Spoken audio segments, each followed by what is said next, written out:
Welcome to an enlightened hour of interactive talk. This is Guided Spirit Conversations with host Marla Goldberg. In this program, we spotlight guests from all over the globe who have helped others change their lives and will provide you with the tips, tools, and techniques that you need to help you make a difference in your own life. Now, here is Marla Goldberg. Hello, everyone, and welcome to Guided Spirit Conversations. I'm your host, Marla Goldberg, and we have a very spirited show for you today. Today, our guest is Andrew Anderson, and Andrew had a near-death experience, and when he came back from his experience, he had enhanced psychic abilities, which allows him to see and communicate with the spirits more clearly. Sorry about that. And he is in Chicago area and is rated one of the top 10 psychics in Chicago. He works with celebrities, politicians, CEOs, sports celebrities, and the police, helping them with their cases. Welcome, Andrew. Hello, everyone. How are you doing today? How are you, Marla? Oh, I'm great. Thank you. Good. It's warm down here, so I can't complain. Oh, rub it in. It's a little chilly here. I heard, and I'm coming up, and I heard I need to bring my sweaters with me. Bring your parka, yeah. The heavy coats. Yeah. Anyway, let's talk about your beginning. As a child, did you know you had these abilities? Did you have your, friend that you played with that was invisible, or? I love the way you put it because that's sort of the way I saw it. Yeah, I actually remember back from being a tiny, small boy, remembering somebody always with me. And I felt like he was always protecting me. I grew up it was a little bit of a rough childhood for me. And I think that Carl, as I know him today, was always there to guide me and help me and comfort me in times when I needed him and protect me. I remember walking to school. I was in third grade. I'd be walking like a couple miles alone to school. I mean, who does that today, right? Right, exactly. But I remember not being afraid because I always felt Carl was there to protect me. And I always thought he would. And in hindsight, I guess he did. And did you listen to Carl all your life? Did you always listen to the guidance?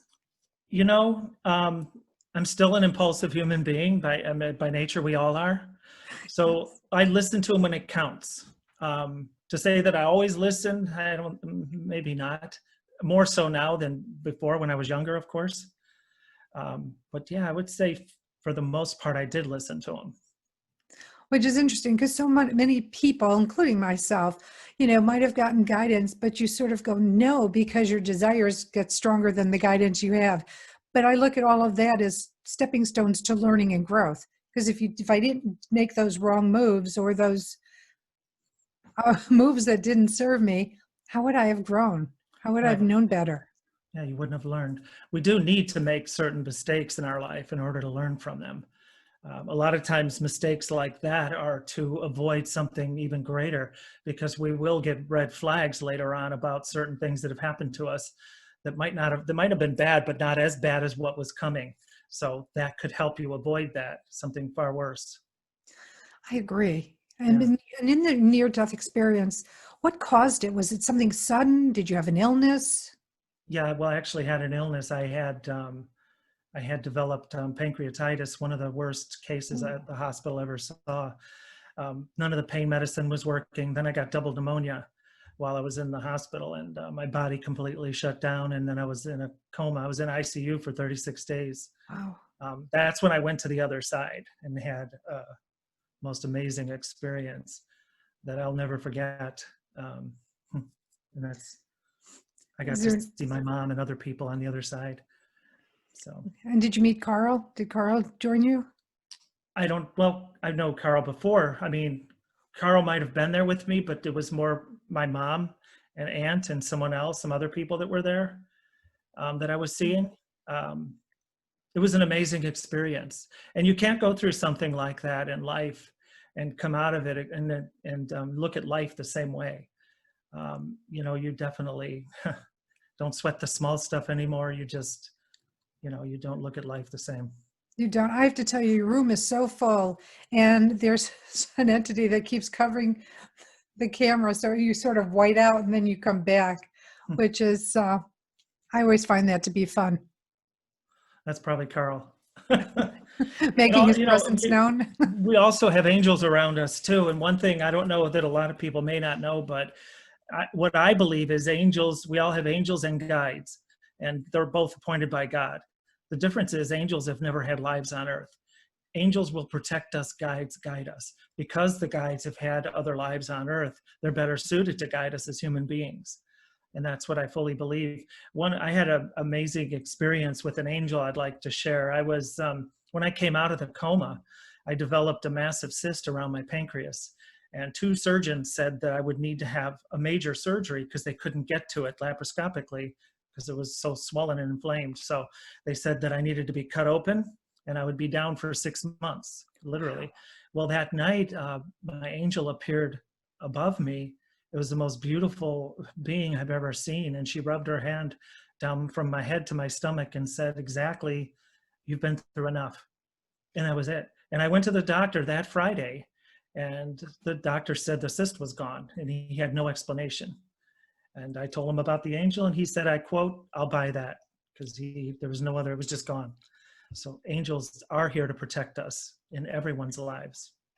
And it's beautiful to know that they have the ability to help work on people's health, because I think there's so many people are skeptical about what's on the other side, guides, angels, that there really are the abilities to change somebody's situation, like someone having stage 4 cancer and all of a sudden they're in remission or it goes, things like that. Yeah, and we would call it a miracle. Miracles happen every day. They do. Some are just larger than others. True. So, Very true. so let's talk about God. So do you feel that there is a God, or do you just look at it as a higher entity, just, one entity or a collaboration of entities that help guide us? Well, I believe that there is a God. I believe that how people interpret him is their business. God is a higher being. He's all the things you described. That's my personal belief. I know he exists. There's not a doubt in my mind. And to me, there's no greater joy in life than not having any doubt like that. How you interpret him is your business, though. Like I said, I do embrace all the religions. As long as we connect to a higher being is the important thing.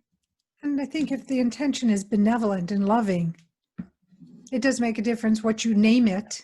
Absolutely. It's the same. Yeah, good point. So, yeah, because, people say, well, I only have Jesus Christ. Well, Jesus Christ is very much a part of the spiritual path. And he is the Son of God, in essence. I think that's the right way of putting it. Yeah. So That's a good way. So let's talk about people with psychic developments. Now, you have this amazing gift. You're able to help many, many people. Do you feel that everyone has the ability to develop this? Yeah, I think we're born with an inherent psychic ability. Some have obviously a higher ability than others, or meant to share it or teach people. But I believe that God created us all with a sixth sense of sorts, where we have that ability. I believe that it needs to be nurtured from a young age.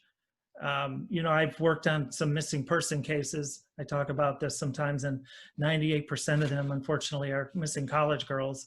Or, you look back at some of their decisions they made and how they ended up where they were, like leaving a campus at 2 a.m. to go buy cigarettes in a bad, seedy side of town, or going out jogging in the middle of the night out in the middle of nowhere. Those are decisions that I guarantee you spirit guides and angels were against before the person or people would leave to go do those things and end up either dead or, something happening to them. Harmed.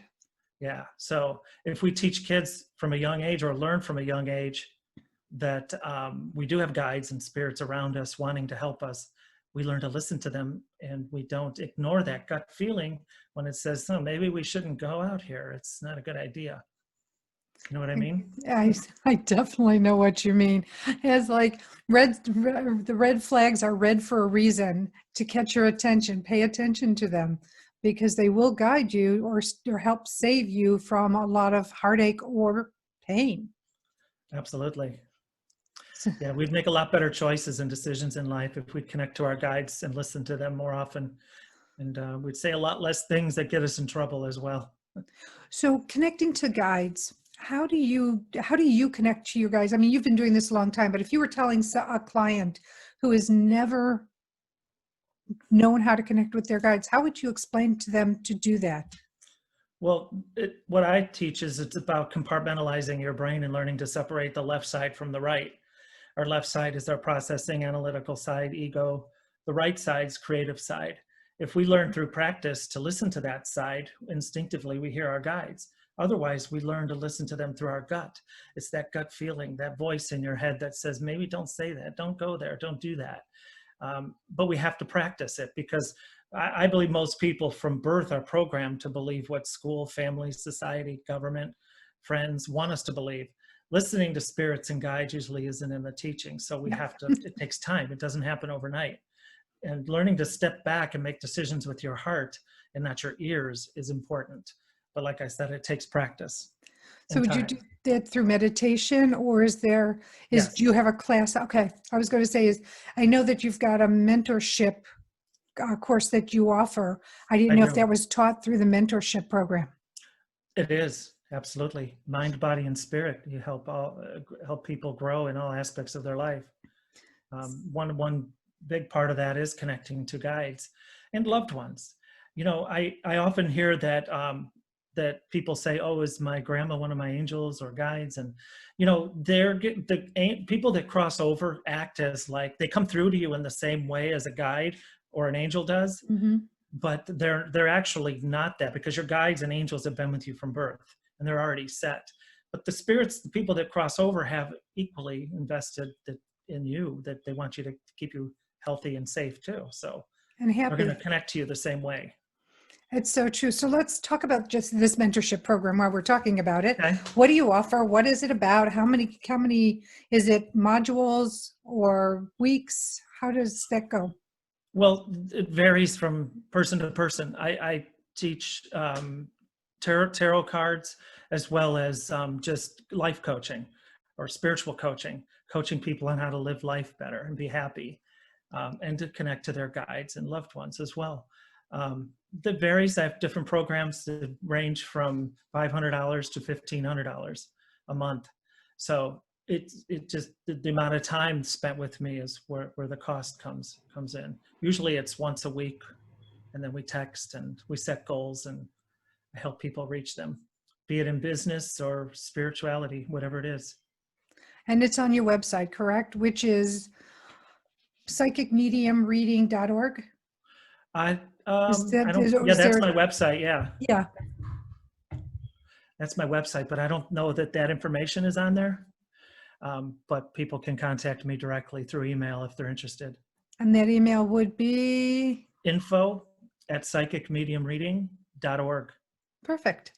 So if you're interested in learning more about this mentorship program with Andrew, you know where to go. info@psychicmediumreading.org. Excellent. Yes, thank you. You're welcome.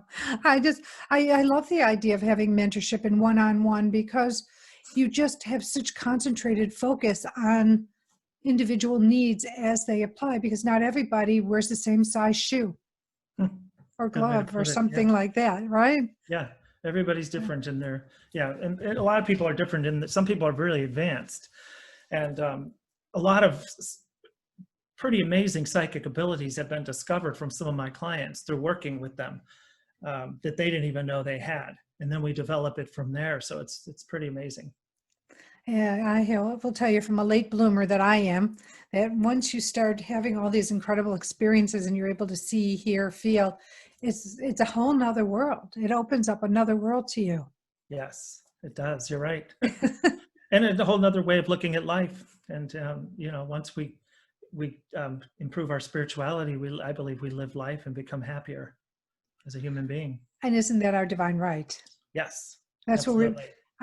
yes, we're here to learn and grow, but we're also here to live a beautiful, joyful life, and not one of misery and pain. Right. I believe that people bring that more to themselves then they don't have to really do that. There are ways they could avoid it, but they don't listen to the guides. Mm-hmm. Do you agree with that? Oh yeah, absolutely. It's very hard to listen to them if you're not experienced in it. it goes against human nature, and it goes against what you want usually as a human being, because we're very impulsive and we want what we want, and we act on that usually. So it's hard you have to practice and retrain yourself to think another way. So let me ask you another question. When you're working with somebody, and let's say they've had a really brutal life, or they've had really challenging experiences or tragic experiences in their life, how does it affect you as the reader, healer, psychic? Yeah.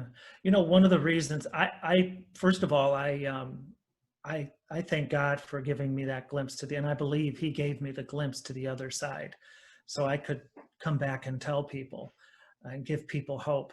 One of the hardest things I work with is families that lose children or very young siblings, or it's hard on me, but it's harder on the people that suffer the loss. But I'm able to share my story of where I was, and in a lot of ways it gives people hope. And I try to teach people and help them understand how their loved ones are around them.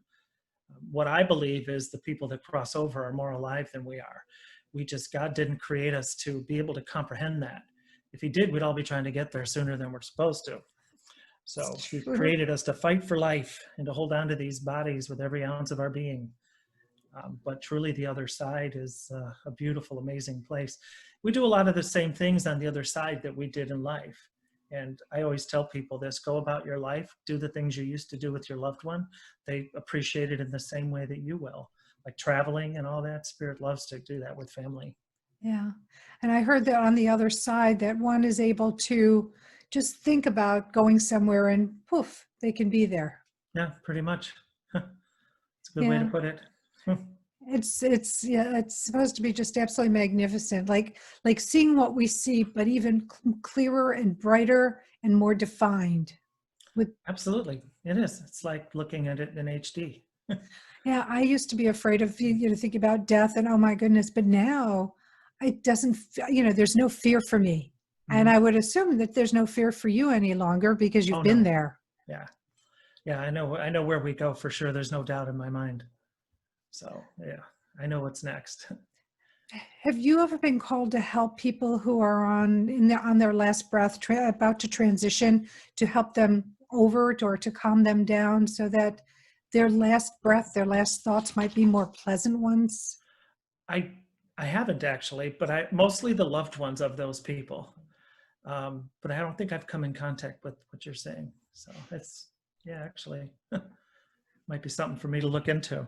Yeah, I'm just feeling that for you, listen to me, but for you, that would just help so many people make their transition easier, especially those who are so afraid that they don't want to leave, and you can sort of gently. Most people know, I mean, the veil, when you're about to cross over, the veil becomes thinner and people start seeing loved ones more. That's why I always say, like, dementia patients, and the veil is thin for most of them. Yes. And I always say they're not really as crazy as people would say, because they think they're talking to themselves, but a lot of times they're talking to spirit and family members who have passed. So the family members on the other side are there to help comfort you, and usually they do before the passing. It's true. Well, we're going to take a quick break right now. This is the perfect time for a pause. We'll be right back with Andrew Anderson and more conversations about the veil and what it's like on the other side. Stay tuned. All right, excellent job. All clear. Back in Thank about two. you.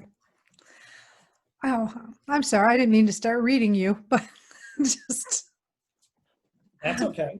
But a lot of stuff is coming forward. I mean, there was a lot of movement at the beginning, like I shared, around you.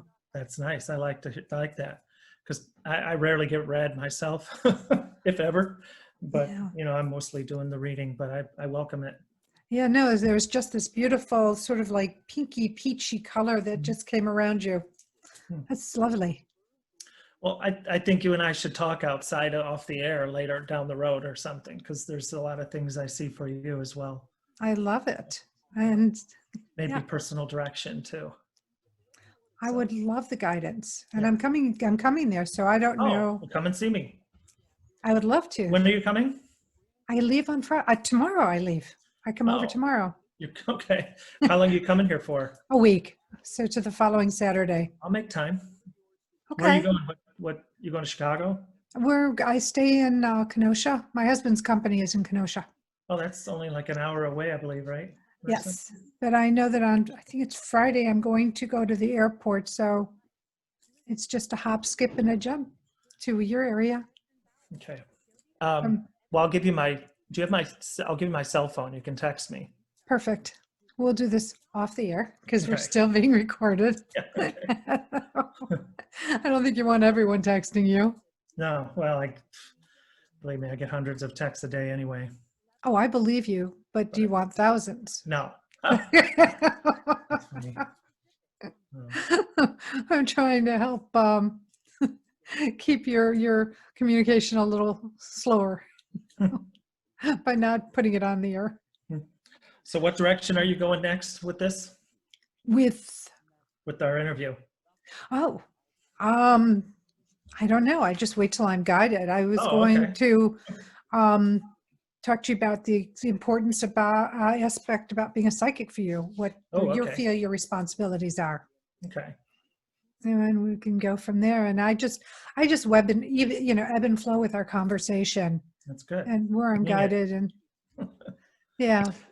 All right, Marla, we are just about to come back. Thank you.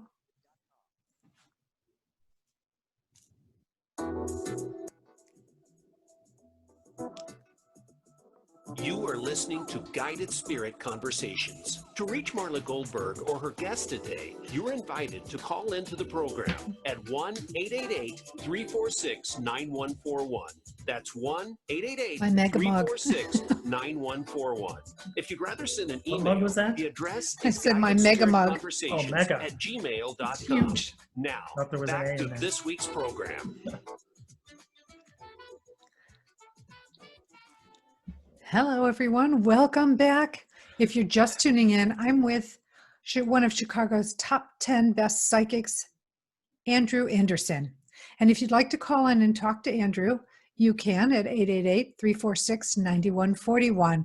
And Andrew, on top of being the most amazing psychic medium, he has shared the other side. He's experienced the other side, which we've been talking about, and we're going to talk about a little bit more. But welcome back, Andrew.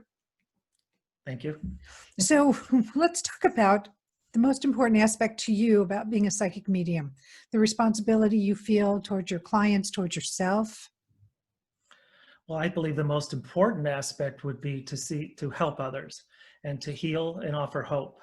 One of the things that I do, and you'll see on my website, some people, I've predicted terrorist attacks all over the world, Istanbul, Spain, London, even Las Vegas. Helping people avoid specific places at specific times is a big goal of mine. Helping people avoid a heart attack, a stroke, cancer. That's very important to me. Then I know I'm doing my job if people come back and say that, wow, you saved my life, or I owe my life to you. I was reading one of your reviews where someone, you gave them guidance about their travel, and they said that they were at a spot a week or a day prior to a bombing attack. Mm-hmm. I thought that's pretty amazing. Yeah, and it's really, if you give people information, what it does is, what I see, when I tell somebody to avoid something or to not go to a certain place, usually we'll give them a deja vu at the event. It could be a year later, but something will trigger in them to either not say something, not do something, or not go somewhere. It really works, those deja vus that I implant in people.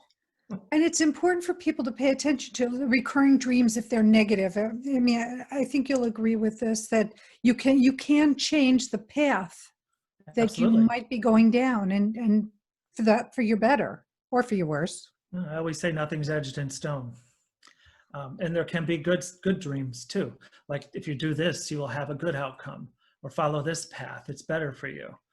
Psychic dreams are very real and very important. A lot of people don't remember their dreams though. So for people like that, I recommend that they do meditation, because you will if you're getting a warning in a dream or a message in a dream, you can get it in a meditative state as well. You So, can. I think it's yes, amazing what meditation can do for you and the people you can see through meditation. absolutely. Because like you were saying, you've got family members who can show up, you've got your guides, um, you have even people that you may not know, but who, because of somebody have come into your life for a message for them or for you. Yeah, that's interesting. I have a meditation group that meets at my house every month for several years now. And we talk about just that same thing. People use meditation for different reasons. One method is to connect to other spirits and guides and get that kind of visit from them. So I try to promote that, help people meditate. And you can teach them to ask, what are you here for? What do you have a message for me? Do you have guidance for me? Why are you showing up? Or even if you see an object, Mhm. right? It can open up and cause you to get messages and information from that too. Right, correct. Yeah. So, okay. And so let's talk about working with children. How are your feelings about working with children? And if you do work with children, how do you work with children? Is it the same as you would with an adult, or do you Oh, come at it differently? similar. I mean, I've had actually in the last few years, more parents bringing their kids here as young as 7. And I had a woman visit me recently with her 4 young daughters who lost their dad. Of course, I have to connect and communicate with them differently than I would an adult, but the message is still the same. I look for the messages that the dad would have for them and convey them to the children. It's interesting though that, when I was in high school or school, we really didn't, nobody ever heard of anxiety. I'm sure it existed, but it really wasn't a thing. But what I find is that a lot of kids that have come to me that have this severe anxiety and depression, a lot of times it's because they're on a higher plane than a lot of their other peer group, and they're just more of an advanced soul. And because they don't fit in or have similar interests as their peer group, that in and of itself creates the anxiety and some can lead to depression. They just feel like they don't belong. I've been working with some kids from that aspect as well. I think that's very helpful to help the kids identify who they are and understand who they are. So if there are parents of kids listening to this, what would you guide them to do to help their child with their anxiety or depression? No, with this in mind, that they might just be from a different plane, which, let's face facts, we all came from somewhere. Absolutely. Listening is very important, not only with your ears, but you have to really involve yourself in your child's life in every aspect to really find out what that child's going through. You can't just ask a child, how you doing? They're always going to say, I'm fine. So you really have to listen, open your mind and your ears as well. And sometimes doing an activity with the child, like through tossing a ball or baking or something, might get them to open up more because you're spending more Absolutely. time with them Yeah. than in passing going, how are you doing? Great. Okay. Boom. Yeah. And they run It's away. funny you said that, because I always tell parents to engage in their child's life on their level. If they're playing a video game, sit down and maybe feign interest, but express interest in what they're doing. That's how you get them to open up too, through a casual conversation, as opposed to just asking right out. So I like the way you put that. Thank you. And there's so many children now being born that are so much more sensitive than even kids born 20 years ago. As the veils lift and energy is changing, Mm-hmm. it's opening up to younger and younger people. Do you agree? Absolutely. Yeah, I do agree. Yeah. And so for people who have children that might be having some unusual experiences, how do you guide the parents for that? Encouraged to, if they're in unusual experiences, you mean by seeing a By spirit? seeing it, their invisible friend, or Invisible friends are very common. And in the old days, kids would have the invisible friend, and parents would say, there's no one there, and stop that. Kids would put up walls. The spirit of the loved one or the guide would never go away, but the wall would go up, and then the kids stop listening. And that's not a good thing to do. I recommend, if a child is expressing that kind of feelings that they're seeing someone or something, to start a journal of sorts, and make it real. Don't tell them they're not seeing anything. Encourage it, because it'll only help them later on in life. Like I And, said, the guides will connect through your gut. We all need to listen to our gut. and if the kids are old enough to write on their own, maybe giving them a journal so they can at least document what it is Exactly. that they're feeling, doing, so both sides are journaling and you can Yes. compare notes at some point. I recommend journaling for everyone. Yeah. Yeah, I think it's so important. Let's talk about lying. How do you tell if someone's lying to you? That's funny because, I have a lot well, a big part of, Skeptics? well, no, a lot of people that come to me are women mostly and want to know if their boyfriend or husband is lying or cheating. Carl tells me, and I can just see it in people, if they're lying or not. And, I don't know that I've always been able to do that for many years, tell if someone is. So yeah, women love to bring their boyfriends here. Sometimes you just don't want to hear what there is to hear, though. What do you mean? Meaning, people say, yeah, let me know if my husband or boyfriend are lying or cheating or doing something. But sometimes you have to wonder, like, do you really want to know the truth because of the reaction that it might cause to find that out? True. But if it's beneficial to the person that's in front of me, I will expose them. But sometimes you're right. It doesn't necessarily need to be said. I mean, I'm not here to call somebody a liar, and I never do that, But when people leave, they do pretty much know that I knew they weren't telling me the truth. Well, there are ways of dropping hints that allow people to know. I just feel that you're incredibly tactful in how you present things to Absolutely. people. Yeah. So let's share a story about something that, let's say, a session that started going one way and turned another way that was surprising to even you. Do you have a story like that? Well, recently I had a client come to me who lost a daughter, and it was labeled as an overdose. And I connected to the spirit, and the spirit said, no, she was killed. And so I think that this opened a can of worms to investigate the person who's involved in it. So yeah, it started out one way and went another way. So I think that happens a lot. And with people get a lot of times more than they bargain for when they come to see me. Well, because you're also very astute at doing, I call them cold cases. I don't think that's the appropriate term. They might Cold? not be cold, C-O-L-D. Cold. I don't know if they're cold, but they're not being like what's out, what everybody's seeing and hearing is not the truth. I guess that's a better way of putting it. Do you have a for instance?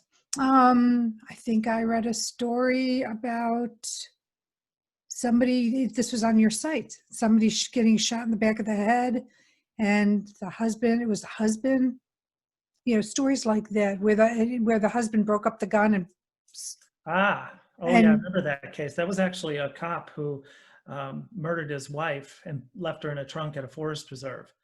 And I had told the sister, I believe, this was years ago, I told the sister there was the gun was taken apart and part of it was buried in the yard to look for that. And they actually did find a piece of the gun in the yard.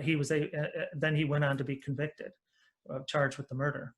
So I remember that case. I don't know why this is just coming in my mind, but I just read this morning that they're going to review Scott Peterson's trial. Mm-hmm. I don't know if you remember with his wife Lacey, and she was pregnant. I don't know why I'm being asked to ask you. What do you think about that? Did he do it? Didn't he do it? Well, I felt from the beginning there was more to the story, but I can't say he didn't do it. So, I mean, I do feel like if I had to say one way or another that he did. And I worked with the Drew Peterson case too, with the sister of Stacy Peterson for some time, for a couple of years. That man's, I don't know if you heard of that case. That man Yes. was pure evil. You could feel it sitting in the courtroom. We went there to the trial one of the days, and yeah, he was just evil man. Wow. Did they ever find her body? No, they didn't. That's so heartbreaking, because at least if you find a body, you can put it to rest, Yeah, I agree. knowing, and those poor children. Hmm. So yes, I know a little bit about it. Yeah. Wasn't he also a cop? Yes, a sergeant in Bolingbrook. Okay. Yeah, that's a very sad case. So let us talk about healing crystals and powers of healing crystals. I love crystals. I have rocks everywhere. I don't know if you Me can too. see. They're all over my desk. And I wear these healing bracelets. They're crystals that we offer too. I believe 100% in them, and they all have different powers. And like they have healing, they have protection, which is something I need. Um, I need a lot of protection because of what I do. I'll do a lot of house cleansings where I go to places, pretty much, several states I've been to do this for people, getting rid of evil and mostly negative, sometimes evil. And these stones and crystals protect me from anything following me or sticking to me. And so which one would that be for you? Well, I wear the spinel and onyx, and I like labradorite. I love labradorite. Yes, labradorite is for the. That's not it. Nope, that's not labradorite. I thought I had a heart. Crystals. Looks like you have citrine back there. I do. Well, no. Do I have citrine? I have a fluorite one. Same heart. The same what? That same heart, the labradorite. I'm not sure if this is labradorite, but Yeah, sure looks like it. Yeah. but it's green and lavender. It looks like labradorite. So Beautiful. thank you. I love them.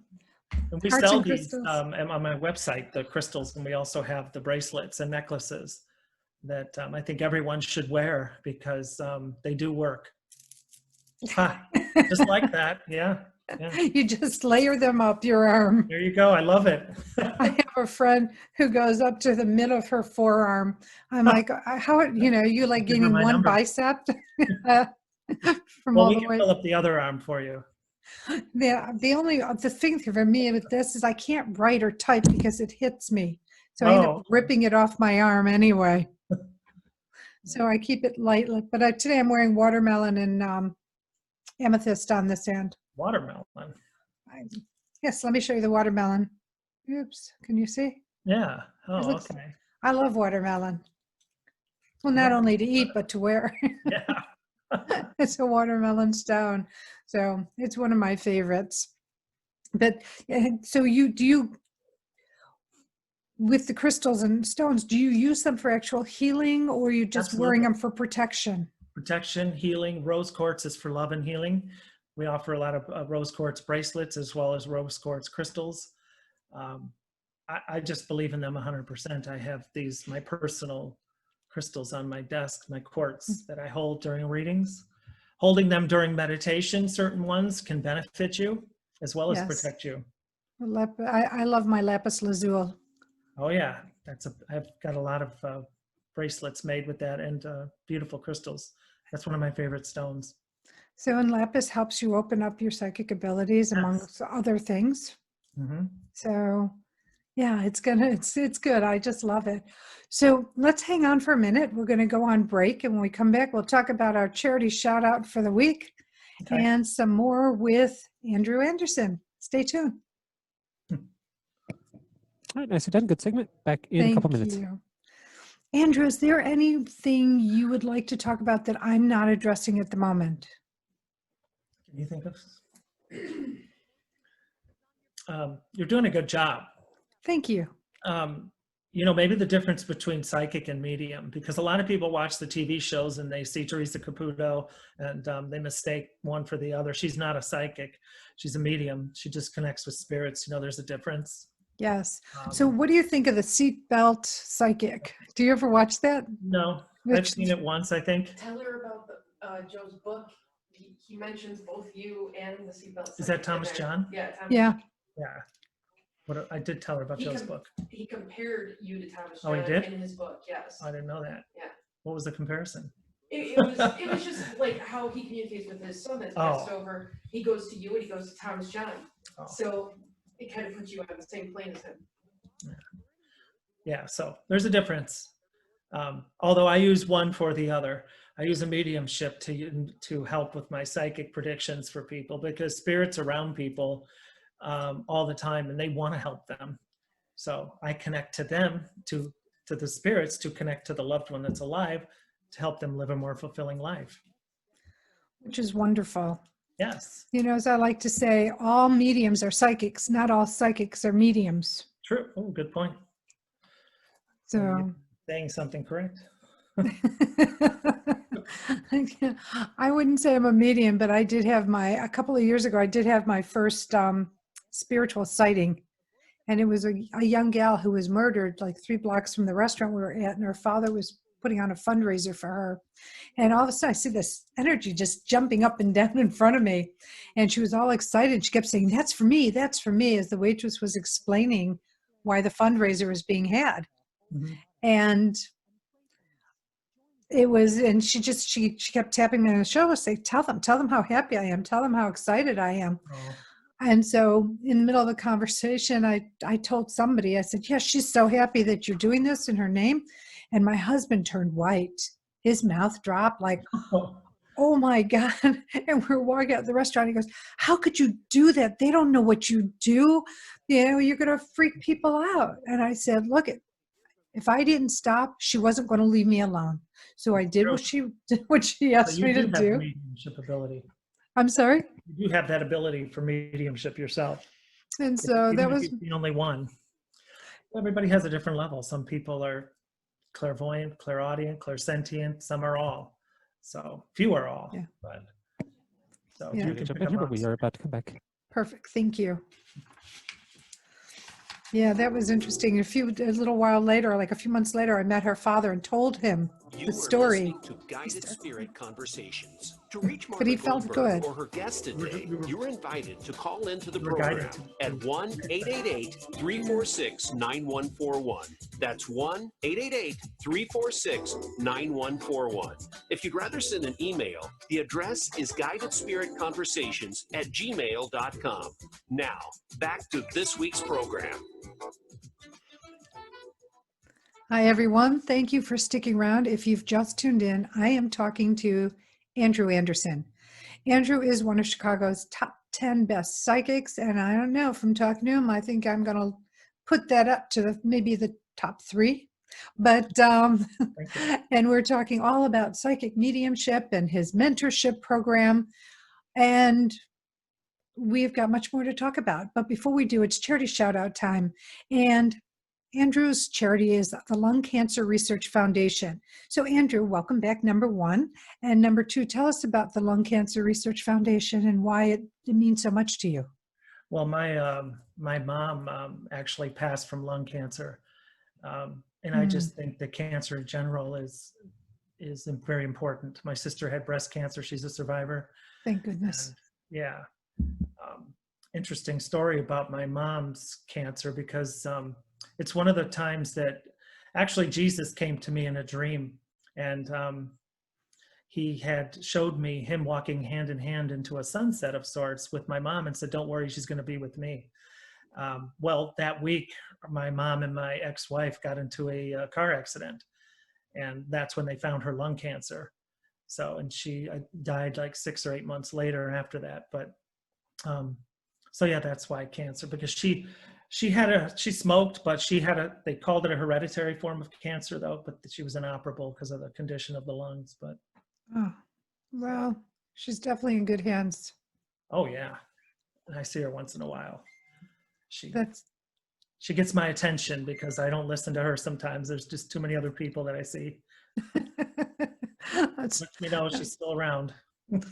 But in your mother's love, right? Yes. Always around and always being. Mm-hmm. And so, I like, the American Lung Association or any lung, because my mother had emphysema and she had COPD and had a hard time breathing. And, it's just so hard to watch a loved one, anyone suffering that way. Absolutely. In any way. But lung is hard. Breathing, that's our lifeline, breath. Yeah. So, absolutely. So before we get started on my questions, I just want everybody to know, to reach Andrew, you can email him at info@psychicmediumreading.org, or if you want to check out what he does, and he's got a really nice website, look up psychicmediumreading.org to learn more about Andrew, his services, what he can do to help you. His mentorship program isn't on there, but if you email him, he'll be able to write back and tell you all about it. So, Andrew, let's talk about the difference between being a psychic or a medium. I know we were talking a little bit off air about that. Yeah, well, I like the way you phrased it. And, you know, a lot of people watch the TV shows, and a lot of the people on TV are like Teresa Caputo are mediums. They're not psychics or psychic mediums. So mediums read spirits and connect to loved ones, usually only. Psychic mediums, like myself, I use the loved ones of people that have passed to predict things about people's futures, because the people that cross over want the people left behind to be happy and live fulfilling, loving lives. So they can't always get that message across to them. So that's in a lot of ways the way I use my psychic ability, as well as predicting a lot of things. Yeah, and just so everybody knows, what I had said to you off air is that what I feel is all mediums are psychics, but not all psychics are mediums. So I just wanted so that people know, can put into context what we were talking about. And so let's talk about a bridge to the other side, you know, when one crosses, because you've experienced that. Mm-hmm. Is there a bridge that takes one to the other side? I mean, I don't know if I would call it a bridge necessarily. I guess you could. The other side, I believe, is 3 feet off the ground. That's where it begins. It's another dimension. On the other side isn't exactly heaven, in my opinion, my belief, I guess. I think heaven is up from there. I think that our soul has many journeys, and it goes through many lives, and each life it learns, it grows, it evolves. Once it gets to a certain point of evolution, it can cross over and stay with God on the other side, which is our ultimate goal. Once we get right with God from that aspect, we can stay if we choose to. Or we can come back, and a lot of times because the youngest souls that you see leaving are the oldest souls. The youngest people, like the youngest kids, are the oldest souls, and they've already learned all their lessons, and they come here to teach us. So that the other side is where I was, and it's like heaven. I mean, it's the same thing, other than, you know, I was just there with my mom. She was showing me how it was to get around. It was a very fascinating experience. I would bet it would be. I read a book by Peter Richelieu, A Soul's Journey, which talked about, you know, he was taken on this journey and what people experience with different levels of growth. Mm-hmm. So like what a new soul would experience as they transition, opposed to an older soul, more experienced soul, and where they would end up on the tier level, that they are like tiers that they land on. Would you agree with that? Yeah. I believe they said there were seven tiers. Yeah. Which is funny because I always tell people we have 7 exit points in our lives, and we could check out at any one of those, because God didn't create a bunch of robots. There is some randomness to this world. For instance, one lady that died in front of me in a car accident, had I not listened to Carl, I would have been in that accident, I believe. But she died on the highway, right on the road right there, flew out of her car. And I had actually seen her spirit there for a couple of weeks to come, because I drive down that road, and I saw her spirit wandering there. So that's what I mean about random. Some people don't even know they're dead, but you could check out at any one of those points. It could be something as simple as a near miss or a cancer scare or something like that. That could be one of your exit points. It's interesting that you say that, because my mother had bladder cancer, and during one of her surgeries, she had a out-of-body experience. She had a near death, and was told, nope, it's not time yet. And she was put back, and she was not happy about it, because it's so blissful up there, over there. You want to stay there when you get there. You don't even really, the thought of coming back isn't really there at first. And you go through what I call a transition period, where your soul takes on a different image in time. Oh, we've got a call. Let's talk to Lori in Woodstock, Illinois. Hi. Hello, how are you? Good, how are you? Good, thank you. Lori, you have a question for Andrew? A statement and a question. So Andrew, I saw him last week. Andrew, this is Lori, and he told me that he said, "What's going on with this deer?" I'm like, "I have no idea," but basically you told me that something with a deer, and it'll make sense later. I want you to know that after I left you, I had decided to go to Deer Park. So it was pretty cool. That's what the deer was about. I went shopping at Deer Park. Yeah, that's pretty neat. It's not always like a deer might not, just like you just said, it might not bend the animal people would expect. Like people would expect. Yeah, it was so funny. When I got there, I just laughed. I'm like, oh, I can't wait to tell him this. And so now I got the chance to tell you that you are right on. So my question is, I love crystals, and I'm working on my mediumship as well. And I know that you need to be in the power, and how do you sustain that? So like I can pick up some stuff, but it's really hard to sustain it for, like you do an hour session or half hour or 45 minutes. But like for me, it comes in and out. Do you have any recommendations or suggestions? Maybe I can wear more crystals. More crystals will help. But I believe it takes practice, and it's going to just take time for you. You just have to keep doing it every day, and it has to be on your priorities to do something in the metaphysical every single day, even if it's for 15, 30 minutes. That's going to help you stay connected, because getting out of our minds and imagination is one of the more difficult things to separate from what is psychic. So in time and journaling and practice is how you do that. Okay. Well, thank you. Well, I just really wanted to say hi, and I'm enjoying the program, and wanted to tell you about my deer experience. Great. Thank you, Lori. Thank you, Lori, thank you for calling in. Okay, thanks. Well, what a great way to close the show, because having confirmation that something you said was spot on, and how it isn't exactly, people think it is so literal, right? They think deer, so they're thinking about the animal, but not thinking about it could be a place or something else. Yeah, that's true. That happens a lot. It happens a lot. One case, like when I tell people, like, you're going to hear from somebody you haven't heard from in a long time, they assume it's one person. It turns out to be another. That's happened many times. Exactly. So Andrew, thank you so much for taking the time to be on the show. I've just loved having you there. I hope you'll come again. You'll be on the guest show again. Anytime. Perfect. Thank you. Hopefully see you soon. Just let me know if you want to. We'll talk as soon as this is over. We'll make a plan. Okay. So to get in touch with Andrew, his website is www.psychicmediumreading.org. If you have any questions, email him at info@psychicmediumreading.org. I stepped on that one. Okay. I want to thank Voice America and everyone who puts on my show. So grateful for you each and every week, and actually every day of the week, because there's a lot of work that goes into this. Bridget, I want to thank you, my assistant. She's my right arm, my left arm. It's so important to me.